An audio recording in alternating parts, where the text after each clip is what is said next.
আমার সুপ্রিয় ছাত্রছাত্রীবৃন্দ, আশা করছি তোমরা সকলে ভালো আছো।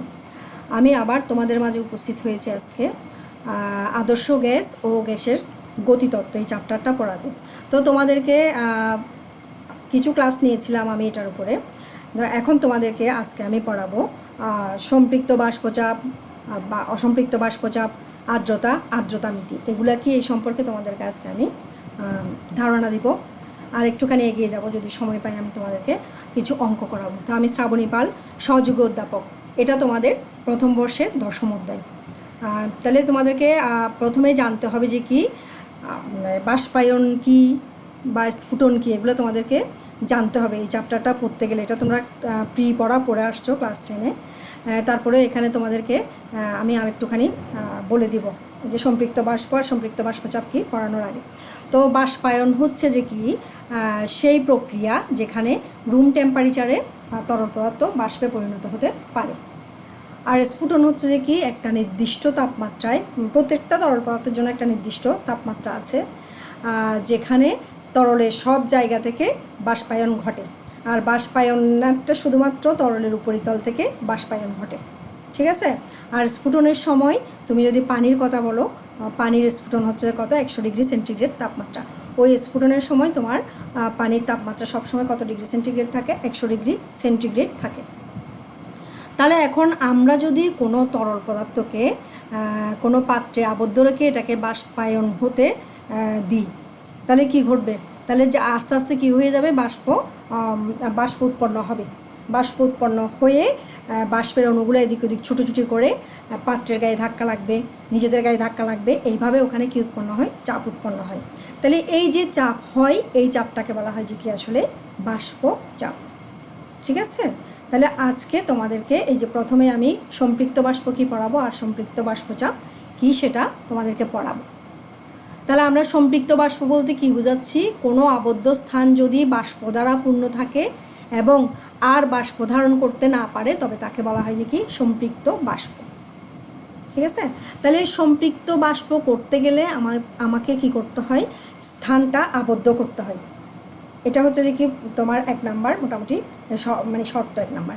আমার স্থানটা কি করতে হবে, আবদ্ধ করতে হবে। ওই স্থানটা যদি বাষ্প দ্বারা পূর্ণ থাকে তবে তাকে বলা হয় যে কি সম্পৃক্ত বাষ্প। তার এরপরে তোমার ওখানে যদি আমার বাষ্প মানে একদম পরিপূর্ণ হওয়ার চাইতে কিছু পরিমাণ বাষ্প কম থাকে, তাহলে তাকে আমরা আর কি বলতে পারবো না, সম্পৃক্ত বাষ্প বলতে পারবো না। তাহলে এইভাবে সম্পৃক্ত বাষ্প যেই চাপ দেয় তাকে বলা হয় যে কি সম্পৃক্ত বাষ্পচাপ, ঠিক আছে। তাহলে কোনো নির্দিষ্ট তাপমাত্রায় কোনো আবদ্ধ স্থানের বাষ্প সর্বাধিক যেই চাপ দেয় তাকে সম্পৃক্ত বাষ্পচাপ বলে। তাহলে এটাকে সম্পৃক্ত বাষ্পটাকে সর্বাধিক বাষ্পচাপ বলা হয়, কারণ ওখানে বাষ্প ধারণ ক্ষমতা সর্বাধিক। এর চাইতে মানে আর বেশি বাষ্প ধারণ করতে পারবে না। পানির ক্ষেত্রে যদি বলো, সম্পৃক্ত বাষ্পের চাইতে যদি আরও বেশি বাষ্প দাও, তাহলে আস্তে আস্তে এটা কিসে পরিণত হবে, তরলে পরিণত হবে পানি। তাহলে ওই জন্য বলা হয়েছে এখানে তোমাদেরকে কি সর্বাধিক চাপ। তাহলে কোনো নির্দিষ্ট তাপমাত্রায় কোনো আবদ্ধ স্থানের বাষ্প সর্বাধিক যে চাপ দেয় তাকে বলা হয় যে কি সম্পৃক্ত বাষ্প চাপ। সম্পৃক্ত বাষ্প চার্লস ও বয়েলের সূত্র মেনে চলে না, ঠিক আছে। তাহলে আমরা একটু পরে অসম্পৃক্ত বাষ্প পড়ব, যেটা দেখবো যে কি বয়েল ও চার্লসের সূত্র মেনে চলে। তাহলে ওটা সর্বাধিক চাপ হয়ে যায়, তো ওই জন্য বয়েল এবং চার্লসের সূত্র এটা মেনে চলে না, বুঝতে পেরেছ। তারপরে দেখো, তাপমাত্রা বৃদ্ধি করে একটি নির্দিষ্ট স্থানের সম্পৃক্ত বাষ্পকে অসম্পৃক্ত বাষ্পে পরিণত করা যায়, কেননা তাপমাত্রা বাড়ালে কোনো স্থানের জলীয় বাষ্প ধারণ ক্ষমতা বেড়ে যায়। তাহলে আমি যদি তোমাদের একটা ক্লাসরুমের কথা বলে সম্পৃক্ত বাষ্পটা বোঝাতে চাই, তাহলে এটা বলবো যে কি মনে করো একটা ক্লাসরুমে 80 জন বাচ্চা, 80 জন ছাত্রের ধারণ ক্ষমতা রয়েছে, ঠিক আছে। তাহলে এটার দরজা জানলা বন্ধ করে দিলাম, ওখানে আর কোনো চেয়ার টেবিল নেই, 80 জনে বসতে পারে। যদি 80 জন সবাই বসে যায়, তাহলে ওই রুমটাকে আমি 80 জনগুলোকে যদি আমি জলীয় বাষ্প ধরি, তাহলে ওই রুমটাকে আমরা বলতে পারবো যে কি তাহলে ওটা সম্পৃক্ত বাষ্প, মানে তোমরা যে 80 জন দ্বারা পূর্ণ আছো এটা সম্পৃক্ত বাষ্পের সমতুল্য হয়েছে। এখন যদি আমি রুমের মানে ক্যাপাসিটি, ধারণ ক্ষমতা বা রুমটার আয়তন যদি আর একটু বাড়িয়ে দিই, তাহলে তুমি ওখানে আরও স্টুডেন্ট আমি কি করতে পারবো, ঢুকাতে পারবো, ঠিক আছে। তাহলে ওটাকে বলা হয় যে কি মানে সম্পৃক্ত বাষ্পকে কি আমি কি করতে পারছি, এই যে আমি আয়তনটা বাড়িয়ে দিলাম, আয়তন বাড়িয়ে দিলে সম্পৃক্ত বাষ্পটা অসম্পৃক্ত বাষ্পে পরিণত হয়।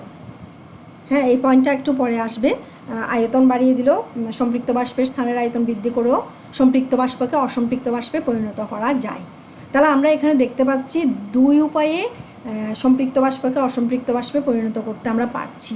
একটা হচ্ছে যে কি তাপমাত্রা বাড়ালেই কোনো স্থানের জলীয় বাষ্প ধারণ ক্ষমতা যেহেতু বেড়ে যায়, তাহলে আমি যদি নির্দিষ্ট একটা স্থানে নির্দিষ্ট একটা আয়তনের জায়গা নির্দিষ্ট একটা টেম্পারেচারে এটা সম্পৃক্ত বাষ্প অবস্থায় আছে, এখানে যদি আমি তাপমাত্রা বাড়াই তাহলে জলীয় বাষ্প ধারণ ক্ষমতা যেহেতু তাপমাত্রা বাড়ালে বেড়ে যাচ্ছে, তাহলে ওখানে বাষ্প দ্বারা পরিপূর্ণ আর থাকে না বলেই ওটাকে আমরা কি বলতে পারবো, অসম্পৃক্ত হয়ে গেছে। মানে আমি তাপমাত্রা বাড়ালাম, তাপমাত্রা বাড়ানোর পরে এটা কি হয়ে গেছে, অসম্পৃক্ত বাষ্প হয়ে গেছে। অনুরূপভাবে আমি সম্পৃক্ত বাষ্প স্থানের আয়তনও যদি বৃদ্ধি করি তাহলে সম্পৃক্ত বাষ্পকে অসম্পৃক্ত বাষ্পে পরিণত করতে পারছি। তাহলে এখন আমরা নিশ্চয়ই বুঝতে পারছি কেন সম্পৃক্ত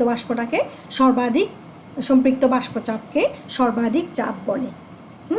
কারণ জলীয় বাষ্প ধারণ ক্ষমতা, সর্বোচ্চ জলীয় বাষ্প ধারণ ক্ষমতা বা সর্বোচ্চ বাষ্প ধারণ ক্ষমতাকে বলা হয় যে কি সম্পৃক্ত বাষ্প, মানে সর্বাধিক বাষ্প থাকলে আর কি তাহলে সেটা যেই চাপ দেয় তাকে বলা হয় যে কি সম্পৃক্ত বাষ্প চাপ। ঠিক আছে, তাহলে এরপর আমরা সম্পৃক্ত বাষ্প চাপের পর আমরা এখন জানবো কি অসম্পৃক্ত বাষ্প চাপ। তাহলে অসম্পৃক্ত বাষ্প চাপ হবে যে কি কোনো আবদ্ধ স্থানে যদি বাষ্প দ্বারা পূর্ণ না হয়, একদম পরিপূর্ণ না থাকে এবং আরও বাষ্প ধারণ করতে পারে, তাকে বলা হয় যে কি অসম্পৃক্ত বাষ্প। আর অসম্পৃক্ত বাষ্প যে চাপ দেয় তাকে অসম্পৃক্ত বাষ্প চাপ বলে। তাহলে আমরা অসম্পৃক্ত বাষ্প যে চাপ দিবে তাকে বলবে যে কি অসম্পৃক্ত বাষ্প চাপ। কোনো নির্দিষ্ট তাপমাত্রায় কোনো আবদ্ধ স্থানের বাষ্প সর্বাধিক যে চাপ দেয় তার চাইতে যদি কম চাপ দেয় তাকে বলা হবে যে কি অসম্পৃক্ত বাষ্প চাপ। তাহলে আমরা সম্পৃক্ত বাষ্পকে অসম্পৃক্ত বাষ্পে পরিণত করেছিলাম কিভাবে, তাপমাত্রা বাড়িয়ে। ঠিক আছে, তাহলে অনুরূপভাবে এখন অসম্পৃক্ত বাষ্পকে আমরা সম্পৃক্ত বাষ্প পরিণত করতে পারবো কিভাবে, দেখো তাপমাত্রা কমিয়ে একটি নির্দিষ্ট স্থানে সম্পৃক্ত বাষ্পকে অসম্পৃক্ত বাষ্পে পরিণত করা যায় এবং অসম্পৃক্ত বাষ্পের স্থানের আয়তন হ্রাস করেও অসম্পৃক্ত বাষ্পকে সম্পৃক্ত বাষ্পে পরিণত করা যায়।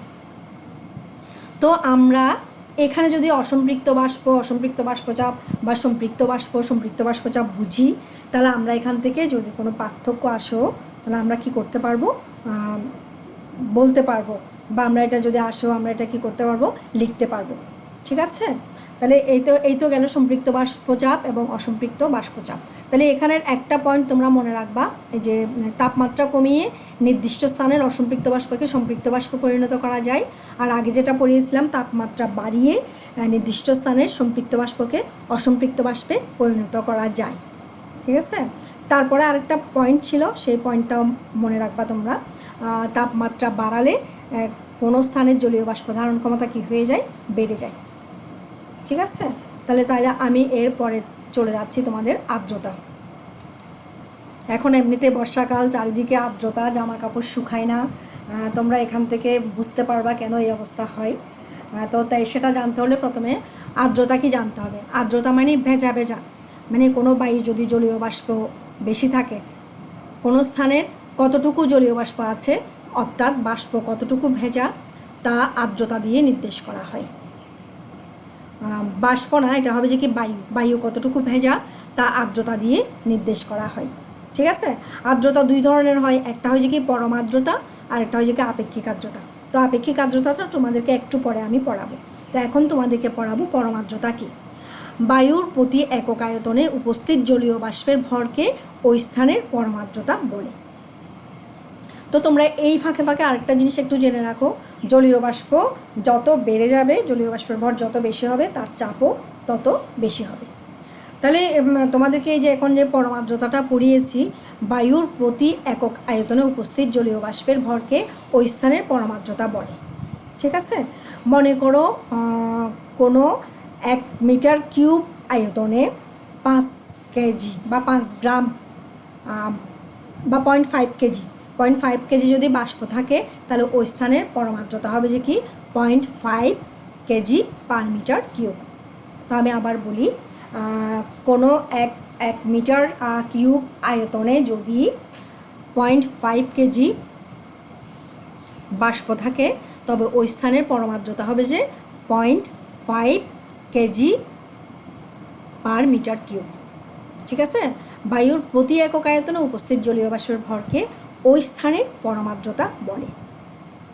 তা এখন আমরা আপেক্ষিক আর্দ্রতা পড়ার আগে আমাদের একটু শিশিরাঙ্ক সম্পর্কে ধারণা নিতে হবে। তোমরা অনেকেই শীতকালে শিশির দেখেছো, শিশির বিন্দু দেখেছো। তাহলে এখন এই শিশিরাঙ্কটা ওই শিশির বিন্দু জমার টেম্পারেচারের সাথে কি সম্পৃক্ত। তাহলে আমরা এখন কি পড়বো? শিশিরাঙ্ক পড়ব। শিশিরাঙ্ক হচ্ছে কি, যেই তাপমাত্রায় কোনো নির্দিষ্ট আয়তনের বায়ু এর মধ্যে উপস্থিত বা অবস্থিত জলীয় বাষ্প দ্বারা সম্পৃক্ত হয় সেই তাপমাত্রাকে শিশিরাঙ্ক বলে। ঠিক আছে, তাহলে আরও একটা তাপমাত্রাকে তোমরা দেখবা শিশিরাঙ্ক বলা হয়। যেই তাপমাত্রায় শিশির পড়তে শুরু করে সেই তাপমাত্রাকেও শিশিরাঙ্ক বলা হয়, অথবা অলরেডি শিশির পড়া আছে যেই তাপমাত্রাতে শিশির অদৃশ্য হতে শুরু হয় সেই তাপমাত্রাকে বলা হয় যে কি শিশিরাঙ্ক। তাহলে আমরা যেটা বলেছি যে তাপমাত্রায় শিশির পড়তে শুরু করে, হ্যাঁ, তাকে বলা হয় শিশিরাঙ্ক, অথবা শিশির অলরেডি পড়া আছে যে তাপমাত্রায় শিশিরটা কি হয়ে যায়, আস্তে আস্তে অদৃশ্য হয়ে যেতে শুরু করে সেই তাপমাত্রাটাকে বলা হয় যে কি শিশিরাঙ্ক। তাহলে ওইটা ছাড়াও আমরা আরেকভাবে এইভাবে বলতে পারছি যে তাপমাত্রায় কোনো নির্দিষ্ট আয়তনের বায়ু এর মধ্যে উপস্থিত জলীয় বাষ্প দ্বারা সম্পৃক্ত হয় সেই তাপমাত্রাকে বলা হয় যে কি শিশিরাঙ্ক। তাহলে এখন এখানে দেখো আমি একটা পয়েন্ট লিখেছি তোমাদেরকে, কোনো স্থানের বায়ুর তাপমাত্রা 32 ডিগ্রি সেন্টিগ্রেড ও শিশিরাঙ্ক 10 ডিগ্রি সেন্টিগ্রেড বলতে বুঝায়। তাহলে বায়ুর তাপমাত্রাকে কি বোঝাচ্ছে? 32 ডিগ্রি সেন্টিগ্রেড এবং শিশিরাঙ্ক 10 ডিগ্রি সেন্টিগ্রেড। তো তোমরা এটা কল্পনা করবা তোমাদের ক্লাসরুমের কথা। মনে করো তোমাদের ক্লাসরুমের শিশিরাঙ্ক হচ্ছে 10 ডিগ্রি সেন্টিগ্রেড, কিন্তু তোমাদের ক্লাসরুমে এখন মনে করো 32 ডিগ্রি সেন্টিগ্রেড আছে। তাহলে ওই 32 সেন্টিগ্রেড তাপমাত্রায় যে পরিমাণ জলীয় বাষ্প আছে তা দ্বারা, মানে তোমাদের রুমটাতে আর কি যে পরিমাণ জলীয় বাষ্প আছে তা দ্বারা ওই স্থানের বায়ু সম্পৃক্ত হয় না। ঠিক আছে, তাহলে 32 ডিগ্রি সেন্টিগ্রেড তাপমাত্রায় ওই স্থানের বায়ুটা কি হয় না, সম্পৃক্ত থাকে না, এটা অসম্পৃক্ত থাকে। কিন্তু তাপমাত্রা কমাতে কমাতে কমাতে কমাতে তুমি যদি তোমার রুমের টেম্পারেচার, যে আমি শিশিরাঙ্ক যে 10 ডিগ্রি সেন্টিগ্রেড বলেছি, এটা যদি কমাতে কমাতে 32 ডিগ্রি সেন্টিগ্রেডকে যদি কমাতে কমাতে কমাতে কমাতে 10 ডিগ্রি সেন্টিগ্রেডে আনে, তাহলে দেখা যায় কি জলীয় বাষ্প দ্বারা ওই স্থানের বায়ু সম্পৃক্ত হয়। তো এটা তোমরা একটুখানি তোমাদের একটু আগে পড়িয়েছি অসম্পৃক্ত বাষ্পকে কীভাবে সম্পৃক্ত বাষ্পে পরিণত করা যায়। তাহলে একটা স্থানে যদি 32 ডিগ্রি সেন্টিগ্রেড তাপমাত্রায় সেখানে যে বায়ু আছে সেটা অসম্পৃক্ত, এটাকে আমরা সম্পৃক্ত করতে গেলে এই যে 32 ডিগ্রি সেন্টিগ্রেড তাপমাত্রা এটাকে কমাতে কমাতে কমাতে কমাতে 10 ডিগ্রি সেন্টিগ্রেডে আনলে কি হয়ে যাবে, বায়ুটা সম্পৃক্ত হয়ে যাবে। ঠিক আছে, তাহলে এই জায়গাতে দেখো, এই জায়গাতে একটা কথা আছে যেটা আমার পরে তোমাদেরকে যে আপেক্ষিক আর্দ্রতা পড়াবো ওখানে তোমাদের লাগবে। তাহলে এখানে যে জলীয় বাষ্প কিন্তু আমি কমাচ্ছি না বা বাড়াচ্ছি না, আমি শুধুমাত্র টেম্পারেচারটাকে কি করেছি, কমিয়েছি। ঠিক আছে, তাহলে জলীয় বাষ্পচাপ, তাহলে এখান থেকে আমরা কি এই কথাটা বলতে পারি না, বায়ুর তাপমাত্রায় জলীয় বাষ্প যে চাপ দিচ্ছে সেটা শিশিরাঙ্কে সম্পৃক্ত চাপের সমান। আমি আবারও বলি, আমি কিন্তু ওই রুমটার জলীয় বাষ্পের পরিমাণ কমাইনি। মনে করো তোমাদের যে ক্লাসরুমের কথা আমি বলেছি, এই রুমের জলীয় বাষ্প কিন্তু আমি এখনও কমাইনি, কিন্তু আমি কি কমিয়েছি, টেম্পারেচার কমিয়েছি। টেম্পারেচার কমাতে কমাতে কমাতে কমাতে আমি 10 ডিগ্রি সেন্টিগ্রেডে আনলে দেখা যাবে যে কি ওই স্থানের জলীয় বাষ্প কী হয়েছে, বায়ু দ্বারা সম্পৃক্ত হয়েছে। তাহলে যেহেতু আমি জলীয় বাষ্প এখানে কমাইনি বাড়াইনি, ওই জন্য আমি বলতে পারবো যে কি বায়ুর তাপমাত্রায় জলীয় বাষ্পের চাপটা সমান সমান শিশিরাঙ্কে সম্পৃক্ত বাষ্প চাপ। ঠিক আছে, আশা করছি তোমরা এটা বুঝতে পেরেছো। একটু পরে তোমাদের এটা কাজে লাগবে। হ্যাঁ, তারপর দেখো দুইটা পয়েন্ট আমি শিশিরাঙ্কের ক্ষেত্রে নিয়েছি। কোনো নির্দিষ্ট তাপমাত্রায় কোনো স্থানের অসম্পৃক্ত জলীয় বাষ্প চাপ এবং শিশিরাঙ্কে ওই স্থানের সম্পৃক্ত জলীয় বাষ্পের চাপের সমান হবে। এই যে একটু আগে তোমাদেরকে দেখালাম, এখানে সেই কথাটা আছে। বায়ুর ডিগ্রি সেন্টিগ্রেড বায়ুর তাপমাত্রা যেটা আছে এটাকে কমিয়ে কমিয়ে আমি যদি শিশিরাঙ্কে আনি তাহলে ওইখানে জলীয় বাষ্প সম্পৃক্ত হয়ে যাবে। তাহলে ওই কথাটাই তোমার এখানে বলা আছে, কোনো নির্দিষ্ট তাপমাত্রায় কোনো স্থানের অসম্পৃক্ত জলীয় বাষ্প চাপ এবং শিশিরাঙ্কে ওই স্থানের সম্পৃক্ত জলীয় বাষ্পের চাপের সমান হবে, কেননা একই পরিমাণ জলীয় বাষ্প দ্বারা শিশিরাঙ্কে ওই স্থানের বায়ু সম্পৃক্ত হয়। তো তোমাদেরকে এই কথাটাই আমি একটু আগে তোমাদেরকে বলেছি। তাহলে এখন আমরা এখানে আর্দ্রতা কি জানলাম, পরম আর্দ্রতা কি জানলাম, শিশিরাঙ্ক কি জানলাম। এইবার আমাদের জানতে হবে যে কি আপেক্ষিক আর্দ্রতা। আপেক্ষিক আর্দ্রতা কি, কোনো স্থান কতটুকু আর্দ্র সেটা আমরা পরম আর্দ্রতা দিয়ে না মেপে আমরা আপেক্ষিক আর্দ্রতা দিয়ে মাপি। ঠিক আছে, কোনো স্থানে জলীয় বাষ্প বা কোনো স্থানে জলীয় বাষ্পের পরিমাণ কীরকম আছে সেটা আমরা আপেক্ষিক আর্দ্রতা দিয়ে মাপি। ঠিক আছে, তাহলে আপেক্ষিক আর্দ্রতাটা কি এখন আসি একটু, লিখিত নাই এটা, তোমাদের একটা বই থেকে ছবি এঁকে আমি দিয়েছি। আপেক্ষিক আর্দ্রতা, আপেক্ষিক আর্দ্রতার সংজ্ঞাটা দেখো তোমরা একটু খেয়াল করো। কোনো তাপমাত্রায় নির্দিষ্ট আয়তনের বায়ুতে উপস্থিত জলীয় বাষ্পের ভর এবং ওই একই তাপমাত্রায় ওই আয়তনের বায়ুকে সম্পৃক্ত করতে প্রয়োজনীয় জলীয় বাষ্পের ভরের অনুপাতকে ওই স্থানের আপেক্ষিক আর্দ্রতা বলা হয়। ঠিক আছে, এই আপেক্ষিক আর্দ্রতাটা পার্সেন্টেজে মেজার করা হয়। তো তুমি আমরা যদি আপেক্ষিক আর্দ্রতা সমান সমান লিখি তাহলে এরপরে তোমরা স্লাইডটাতে দেখবে যে কি উপরে থাকবে যে কি কোনো তাপমাত্রায় নির্দিষ্ট আয়তনের বায়ুতে উপস্থিত জলীয় বাষ্পের ভর, আর নিচে থাকবে যে ওই একই তাপমাত্রায় একই আয়তনের বায়ুকে সম্পৃক্ত করতে প্রয়োজনীয় জলীয় বাষ্পের ভর। এটা সাথে দেখবে যে কি তোমরা 100% গুণ হবে। তাহলে আমরা আপেক্ষিক আর্দ্রতা সমান সমান লিখতে পাচ্ছি বায়ুর তাপমাত্রায়। এখন আমি আমার রুমের কথা কল্পনা করব, বা তোমরা যে রুমে ক্লাস করো বা করছো মনে করো সেই রুমের কথা কল্পনা করো। বায়ুর তাপমাত্রায় তোমার ওই রুমের মানে নির্দিষ্ট আয়তনে উপস্থিত জলীয় বাষ্পের ভর ডিভাইডেড বাই বায়ুর তাপমাত্রায় ওই বায়ুকে সম্পৃক্ত করতে প্রয়োজনীয় জলীয় বাষ্পের ভর। ঠিক আছে, তাহলে বায়ুর তাপমাত্রায় তোমার রুমের একটা রুম টেম্পারেচার আছে, তাহলে এটা আমি কোন আর্দ্রতা বোঝাচ্ছি, কার আর্দ্রতা বোঝাচ্ছি, আমি আমার রুমের আর্দ্রতা বুঝাচ্ছি, আমার রুমের আপেক্ষিক আর্দ্রতাটা আমি বুঝাচ্ছি। ঠিক আছে, তাহলে আপেক্ষিক আর্দ্রতা বুঝাচ্ছি আমি কিভাবে। আপেক্ষিক আর্দ্রতাকে সংজ্ঞায়িত করা যায় বায়ুর তাপমাত্রায় নির্দিষ্ট আয়তনের, মানে নির্দিষ্ট আয়তন বলতে এখানে আমি আমার রুমটাকে বুঝাবো। নির্দিষ্ট আয়তনের বায়ুতে উপস্থিত জলীয় বাষ্পের ভর ডিভাইডেড বাই বায়ুর তাপমাত্রায় ওই বায়ুকে, মানে এখানে যে বায়ু আছে, এখানে আয়তনে যে পরিমাণ বায়ু আছে সেই বায়ুকে কি করতে, সম্পৃক্ত করতে প্রয়োজনীয় জলীয় বাষ্পের চাপের ভরকে বোঝায়। ঠিক আছে, কিন্তু আমরা জানি যে কি জলীয় বাষ্পের ভরটা তার জলীয় বাষ্প চাপের সমানুপাতিক, চাপ জলীয় বাষ্প চাপের ভরের সমানুপাতিক। তাই আমরা উপরেরটাকে লিখতে পারবো যে কি বায়ুর তাপমাত্রায় ওই স্থানে উপস্থিত জলীয় বাষ্পের চাপ ডিভাইডেড বাই বায়ুর তাপমাত্রায় ওই স্থানকে সম্পৃক্ত করতে প্রয়োজনীয় জলীয় বাষ্পের চাপ। ঠিক আছে, একটু পর্যন্ত তো আমরা বুঝে গেছি। হ্যাঁ, তাহলে উপস্থিত জলীয় বাষ্পের চাপ, আর নিচে হচ্ছে যে কি উপরে হচ্ছে যে বায়ুর তাপমাত্রায় ওই স্থানে উপস্থিত জলীয় বাষ্পের চাপ, আর নিচে হচ্ছে যে কি বায়ুর তাপমাত্রায় ওই স্থানকে সম্পৃক্ত করতে প্রয়োজনীয় জলীয় বাষ্পের চাপ। ঠিক আছে, তাহলে আমরা যদি আমাদের রুমের কথা কল্পনা করি বা আমাদের রুমের যদি আপেক্ষিক আর্দ্রতা নির্ণয় করতে যাই, তাহলে প্রথমে আমাদেরকে এখানে আমরা দেখবো যে কি লাগবে আমাদের বায়ুর তাপমাত্রায় ওই স্থানে, মানে আমাদের এখানে যে পরিমাণ জলীয় বাষ্প উপস্থিত আছে তার চাপ, এবং বায়ুর তাপমাত্রায় আমি যদি পুরো রুমটাকে সম্পৃক্ত করতে চাই, সে সাপোজ 32 ডিগ্রি আছে, এই 32 ডিগ্রিতে যদি আমি পুরো স্থানটাকে সম্পৃক্ত করতে চাই তার জলীয় বাষ্পের চাপ, মানে বায়ুর তাপমাত্রায় সম্পৃক্ত জলীয় বাষ্পের চাপ। ঠিক আছে, তারপরেরটাতে দেখো কি আসছে, কিন্তু কোনো তাপমাত্রায় কোনো স্থানে জলীয় বাষ্পের চাপ, ওই যে তোমাদেরকে একটু আগে পড়িয়েছি, জলীয় বাষ্পের চাপ ওই স্থানে শিশিরাঙ্কের সম্পৃক্ত জলীয় বাষ্প চাপের সমান।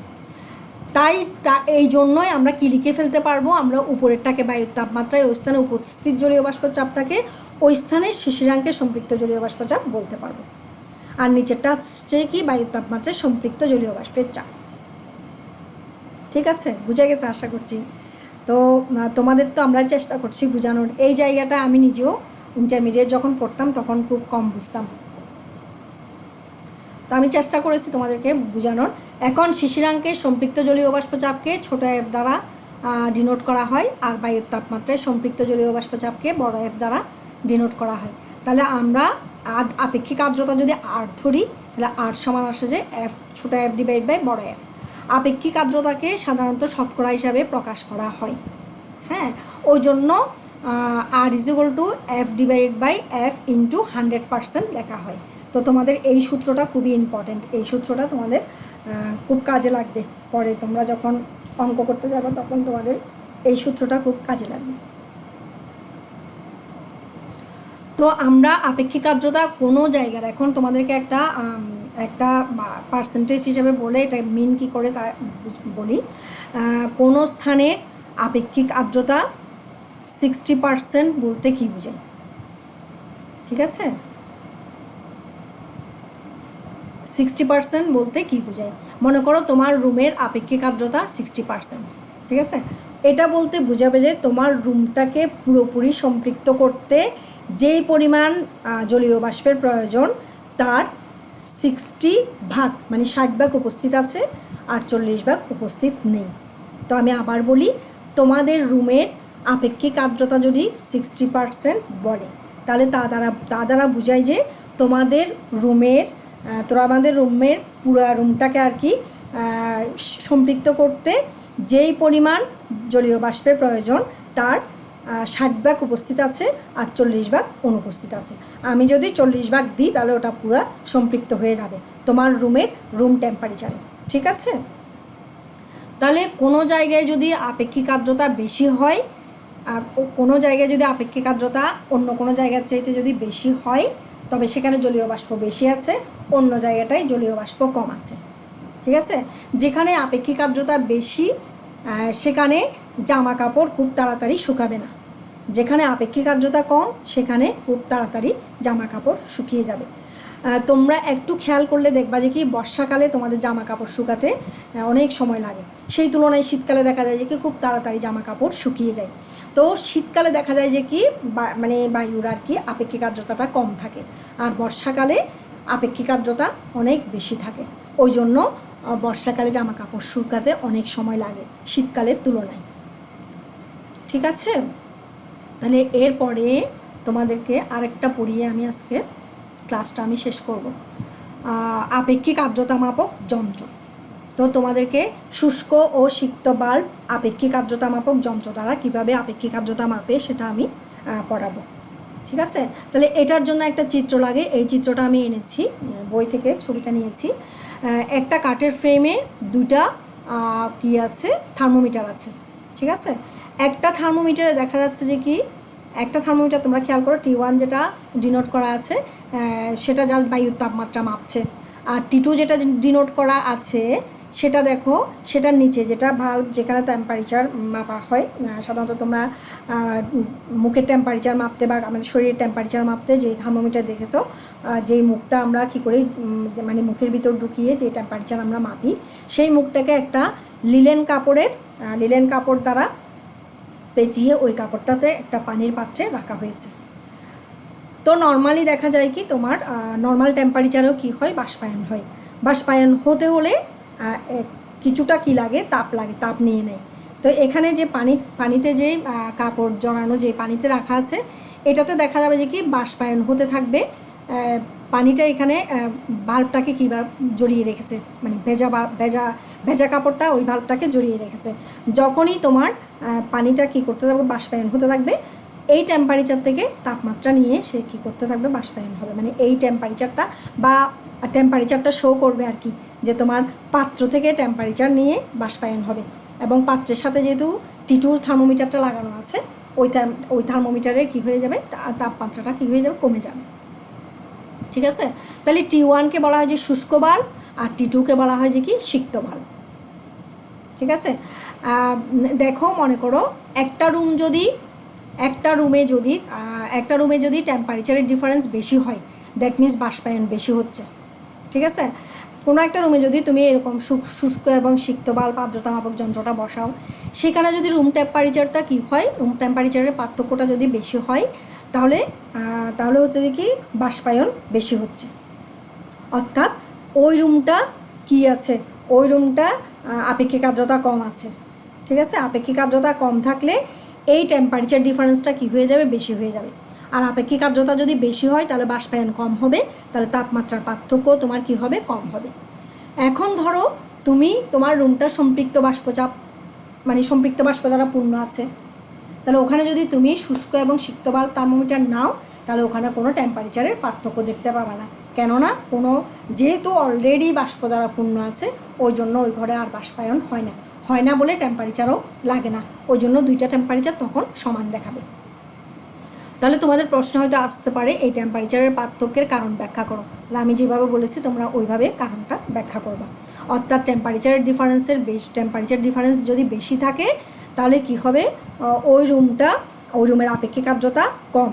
আর টেম্পারেচার ডিফারেন্স যদি কম থাকে ওই রুমের আপেক্ষিক আর্দ্রতা বেশি। আর টেম্পারেচার ডিফারেন্স যদি একদম না থাকে তাহলে ওই রুমে কি হবে, ওই রুম একদম সম্পৃক্ত, ওখানে আর কোনো বাষ্পায়ন হচ্ছে না, মানে তোমার আপেক্ষিক আর্দ্রতা ওখানে একদম 100%। ঠিক আছে, তাহলে গ্লেসিয়ারের সূত্র অনুযায়ী এখানে একটা গ্লেসিয়ারের সূত্র দিয়ে তোমরা একটা সূত্র পাবা। গ্লেসিয়ারের সূত্র অনুযায়ী θ1 - θ = g × θ1 - θ2। ঠিক আছে, তাহলে এখানে θ1 হবে যে এই যে θ1 হবে যে তোমার শুষ্ক ভালভের টেম্পারেচার, অর্থাৎ রুম টেম্পারেচার, তোমার রুমটা কত টেম্পারেচারে আছে ওটা। আর এই থিটাটা হচ্ছে যে কি তোমার শিশিরাঙ্ক। আর θ2 হচ্ছে যে কি তোমার সিক্ত বাল্ব তাপমাত্রা। আর জি হচ্ছে যে কি গ্লেসিয়ারের উৎপাদক। তাহলে এগুলো একটা চার্টে দেওয়া থাকে। হ্যাঁ, গ্লেসিয়ারের উৎপাদকটা অলওয়েজ হয় যে শুষ্ক বাল্ব, মানে তোমার রুম টেম্পারেচার কত তার উপর ডিপেন্ড করে। রুম টেম্পারেচার যত হবে তার জন্য এই গ্লেসিয়ারের উৎপাদকটা পাওয়া যায়। ঠিক আছে, আমি আবার একটু বলি, এটা সিক্ত তাপমাত্রার জন্য পাওয়া যায় না, গ্লেসিয়ারের উৎপাদকটা শুষ্ক তাপমাত্রার জন্য পাওয়া যায়। পরীক্ষাতে প্রশ্নের মধ্যে তোমাদের এই জি এর মানটা, বায়ুর তাপমাত্রায় জি এর মানটা তোমাদের দেওয়া থাকবে। ঠিক আছে, তাহলে এই সূত্র ইউজ করে দেখো, আমি শুষ্ক ও সিক্ত বাল্ব আর্দ্রতা মাপক যন্ত্রটা যদি কোনো রুমে নিয়ে যাই, ওখান থেকে আমি θ1 পেয়ে যাব, θ2 পেয়ে যাব, এবং θ1-এ চার্ট থেকে গ্লেসিয়ারের রাশি পেয়ে গেলে আমি ওই রুমের শিশিরাঙ্কটা বের করে ফেলতে পারি।